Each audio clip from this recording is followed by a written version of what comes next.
Making crockpot spaghetti for 2 people is easy and convenient. Here's a simple recipe, ingredients in description, for you. Prepare the meat and vegetables. In a skillet over medium heat, cook the ground beef or sausage until browned. Drain any excess fat. Add the chopped onion and minced garlic to the skillet, cooking until the onion is soft and translucent. Assemble in the crockpot. Add the cooked meat mixture to the crockpot.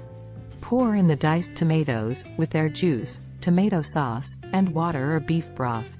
Add the dried basil, oregano, salt, black pepper, and red pepper flakes, if using. Stir to combine.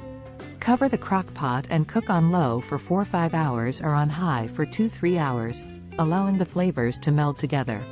About 30 minutes before you're ready to eat, break the spaghetti in half and stir it into the sauce. Ensure the spaghetti is submerged in the liquid. If needed, add a little more water or broth to fully cover the pasta. Cook on high for 25-30 minutes, stirring occasionally to prevent the spaghetti from sticking together. Once the spaghetti is tender, it's ready to serve. Plate the spaghetti and sauce, and top with grated Parmesan cheese and fresh basil or parsley if desired. Enjoy your delicious and easy crockpot spaghetti.